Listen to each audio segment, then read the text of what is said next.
শ্বশুরবাড়ি থাকলে অসুস্থ শরীর নিয়েও কাজ করা যায়, ক্লান্ত শরীরটাও যেন খুব দ্রুততার সাথে কাজ করে।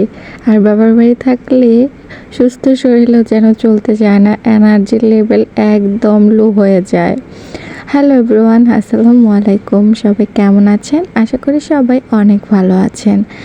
আলহামদুলিল্লাহ, আমরাও ভালো আছি। আরও একবার আলহামদুলিল্লাহ, আল্লাহ তাআলা সকালটা দেখার তৌফিক দান করেছেন। তো আজকের ব্লগটা থাকছে সারাদিন আমি কি টুকিটাকি কাজ করলাম সেটা নিয়েই।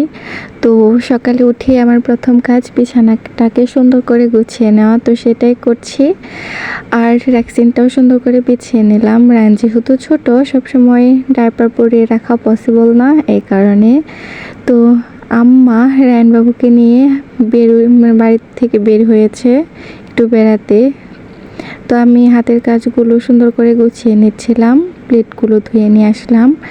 এই তো রাতে আমি চিয়া সিড ভিজিয়ে রেখেছিলাম, সেটাই খেয়ে নিলাম। অনেক দিন ধরেই বাড়িতে কিনে এনেছিলাম, পড়েছিল, তো আজকে ভাবলাম খাই।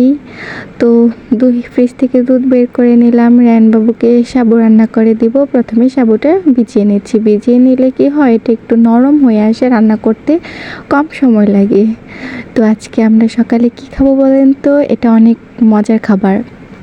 এটা হচ্ছে খুদের ভাত, আমি এটাকে বলি খুদ ভাজি।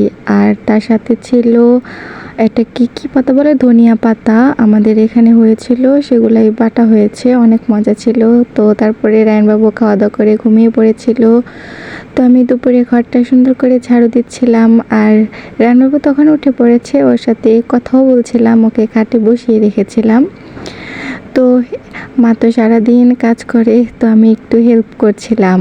দুপুরে খেয়েছিলাম সকালের বাটা ধনিয়া পাতা বাটা, তার সাথে মা মুরগির মাংস রান্না করেছিল, সেটা খেয়েছিলাম। অনেক মজা হয়েছিল রান্নাটা। আজকের মতো এ পর্যন্তই।